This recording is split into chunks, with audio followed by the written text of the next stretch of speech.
The program you are about to hear is largely fiction, science fiction. We make no guarantees, however, how long it will remain fiction. Exploring Tomorrow.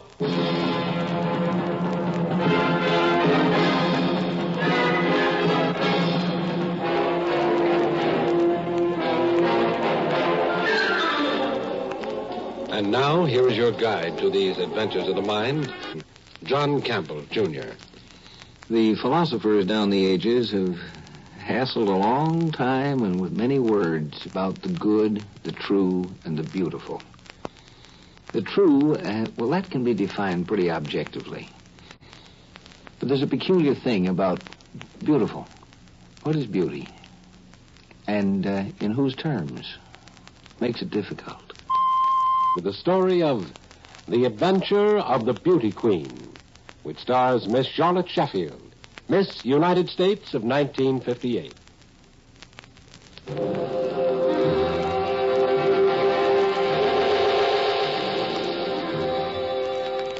Beauty is a much more complicated problem than the question of truth, actually.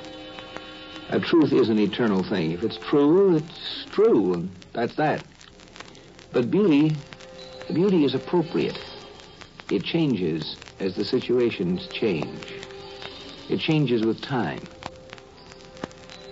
I wonder how our own concepts of beauty, that is, our human race's concepts of beauty, will change as time goes by. Let's suppose that a famous young woman of our time, Miss United States, if you like, is awakened in her sleep by an alien presence. A strange force she feels but cannot see. It's something she knows is there.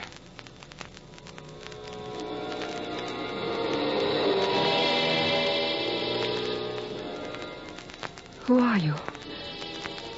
You know I am here. Yes. Can you see me? No. Nor can I see you. But I am conscious I am with you. Dreams, of course. No. No, it's real. Who are you? A man who in your terms belongs to the distant future. I am unborn in the way you think of it. And to me, you have been dead over 1,000 years. Were I back in my own orbit. Someone's playing a joke. No. This is no joke. But please, don't be afraid. I mean no harm. I've been dead 1,000 years. Whoever you are, what are you talking about? Listen to me. Try to understand. I belong to a race of scientists. In simple words you can understand, we have a device which enables us to project ourselves into the past. You belong to the past. Do you understand? Yes. The device has made me conscious of you for a long time.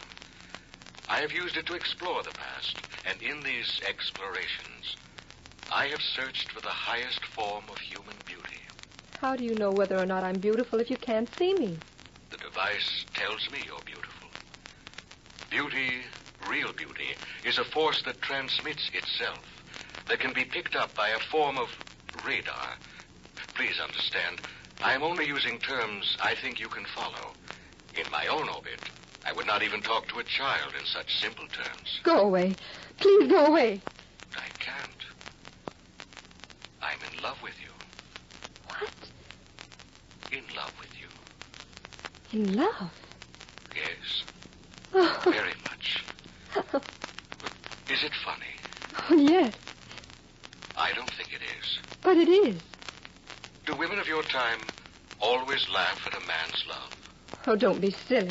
I wasn't laughing at you. Well, then at what? I just thought it was very funny. The idea of your being in love with a blip on a radar screen.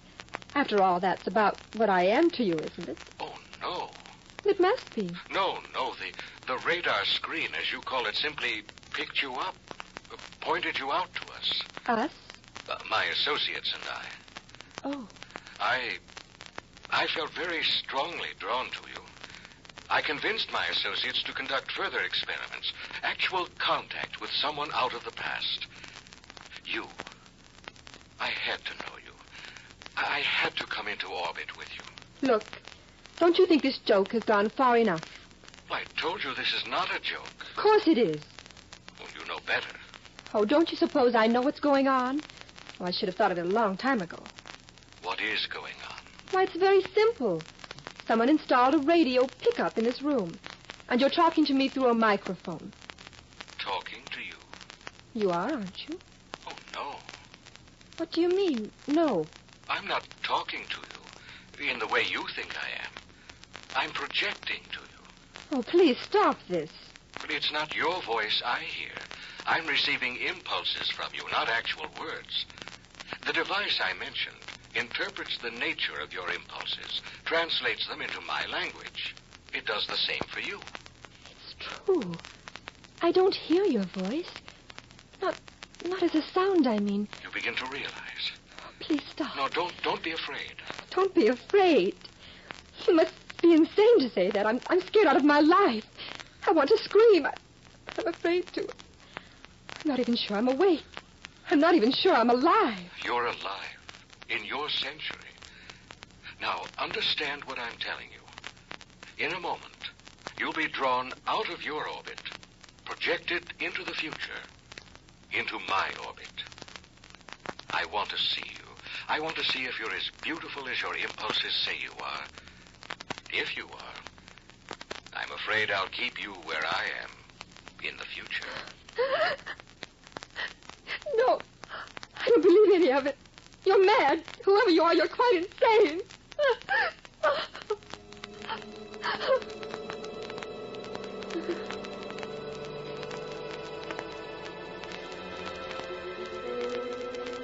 Are you receiving me? Yes. Don't be afraid. You're in limbo, on your way into my orbit.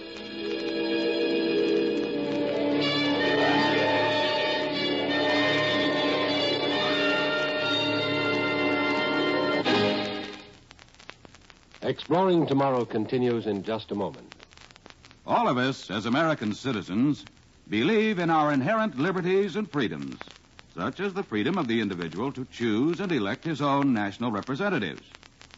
It has been said that there is only one ruling class in America, the people themselves, who, through their vote, have established the law of our land. The real importance of this freedom depends on our accepting the responsibility not only to know what we are voting for or against, but also to choose our leaders for the best interests of the nation. So, accept your responsibility and ensure your freedom.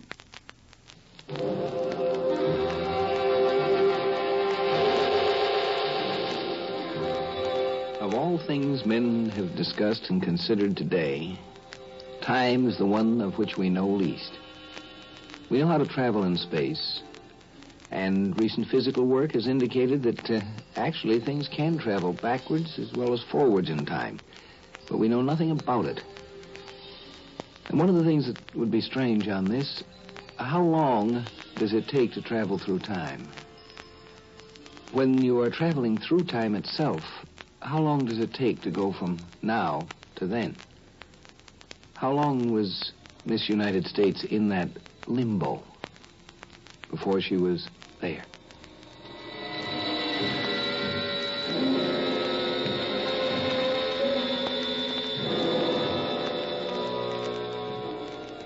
I'm talking to you.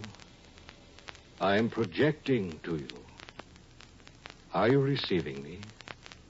Yes, Are you afraid? a little. Not as much as you thought you'd be. No, Have you any idea of where you are? I'm in a room. That's all I know. I'm in the next one. We're on the 500th floor of the Institute of Technical Research in the city of Columbia. In your century, I believe you called it Washington. Washington? You understand, this is America. I'm glad to hear that, at least. Yes, I can see it relieves you. You can see me? Very clearly. And am I, Are you what? well, what you expected me to be? To some extent. Do you find me unattractive? Alien. Alien. Different. Yes, I know the meaning of the word. At first, I was conscious of a sense of shock when I first saw you. At least you're frank. Well, I'm a scientist. Do you find me ugly? I said alien. Of course, I knew you would be. I didn't expect you to measure up physically to our standards. The human form has improved a great deal since your century. But why? Was there a reason? Man-made reasons. Can you tell me? Well, it began with interplanetary wars conducted by the nations of the world. The struggle to build empires in outer space on other planets. When was this? Oh, not in your century. You saw only the first feeble attempts to explore space. Yes, I suppose our attempts are feeble. Well, the interplanetary wars did a great deal of destruction, particularly on this planet. Precious documents, books, records were lost. But there was another result. The atmosphere of the Earth became charged with radioactive matter. For a while, it looked as though the human race would become extinct, but it didn't. The human body acclimated itself to new atmospheric conditions and flourished again. But by that time, our physical form had changed. It changed for the better. And today... Go on. Well, today, the human form is the most beautiful creation has ever seen. And by your standards, I am something of a shock to you. Your physical form was, at first, yes. Am I very different from the women here? Very different. To you, they're beautiful. They are beautiful. Would I find them attractive? I don't think so. I might. Oh, no. Why not? If they're so beautiful, I mean. Well, your conception of beauty is not ours. I understand that, but... But what? I don't know. I was going to say that beauty is beauty, but that wouldn't make any sense. No, the concept of beauty is what matters. But you said beauty is a force. It radiates. The inner beauty radiates. I understand that, too. Well, how do you think of the universe? Oh, I think I associate it with God. Identify it with the divine mind. I'm surprised. The universe is a reflection of God. Now I begin to understand why, in spite of your physical form, your beauty reached me. And it has nothing to do with your looks. I wouldn't be very gracious if I didn't say thank you. I'm going to keep you here, you know, if I can. I don't think you quite mean that. I mean it in every sense. I want you now to remember what I've said about the change for the better in human form. I'm going to open the door to your room and come in. Now, please keep in mind that I do not look as the men of your century looked, but also remember that here I'm supposed to be a reasonably good-looking fellow. I would like to see you. Well, you will in the next few seconds.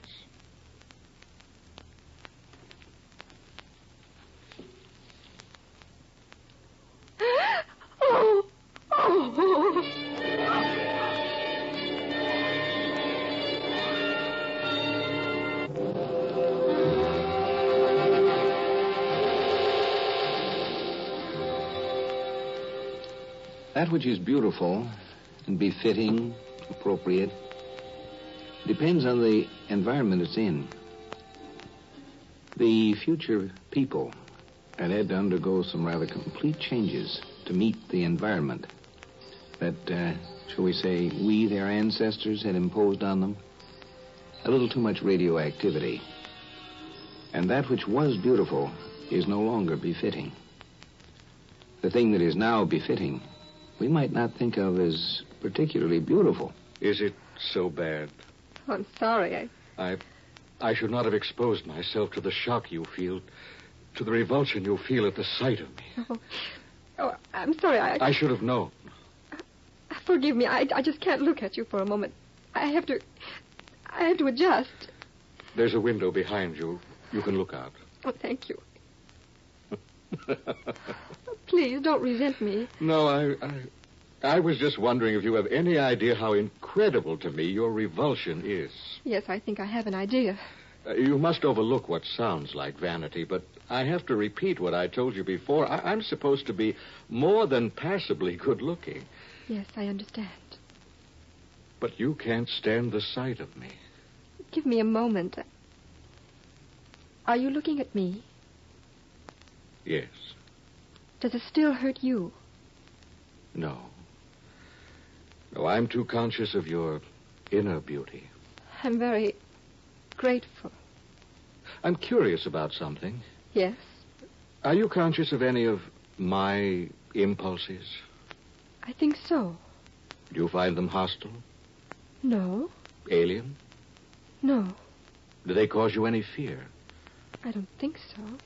Well, forgetting how I appear to your eyes, do you like me? Yes. Yes, I think you must be a very nice person. The curious thing is... Yes? I was going to say, the curious thing is I'm still in love with you. You mustn't be. Perhaps love is a dimension. I don't know. I'm too confused to think about it. Or perhaps it's an orbit we enter or leave. I don't know either. It was just a thought. You can't examine love through a microscope, can you? Well, it's been exposed to every kind of study for centuries. Even the people of your time knew its reactions to be purely chemical. Of course, your poets didn't agree, but then neither do ours. Do you have poets? Oh, yes, we have them. They resist us. They call themselves the last human barrier against science. They refuse to understand what basic science is. What is it? Well, isn't it man's eternal craving to find out more about the universe, or the divine mind? Let me go back. Go back? Please. How can you even want to go back? Look, what do you see through that window? Nothing but beauty. Miles of emerald green fields with cities that sparkle like diamonds rising out of them. Nothing but prosperity. Prosperity and peace.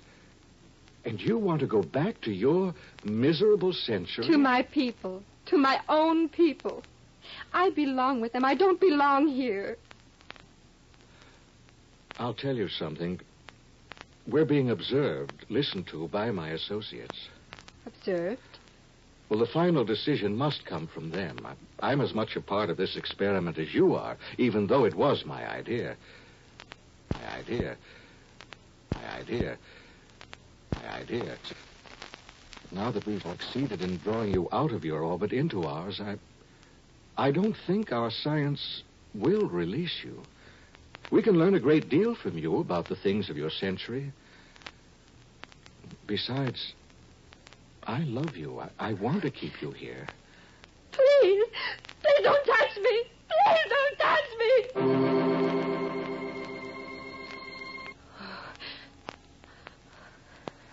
Dream. That's all it was. It's all it was. It couldn't have been anything else. It couldn't have been.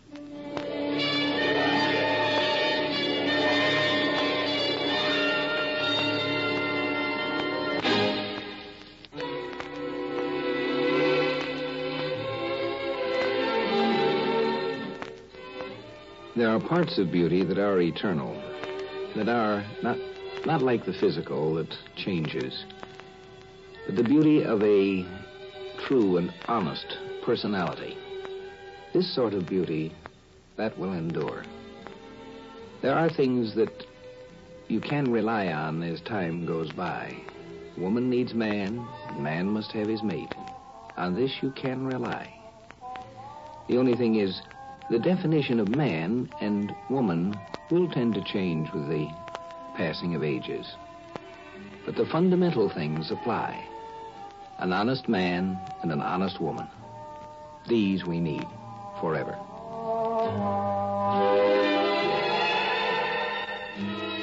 Join us for a fascinating adventure in Exploring Tomorrow. Heard in our cast tonight were Brett Morrison and the real Miss United States of 1958, Charlotte Sheffield. Script was by John Fleming. Produced and directed by Sanford Marshall here in New York. Guy Wallace speaking.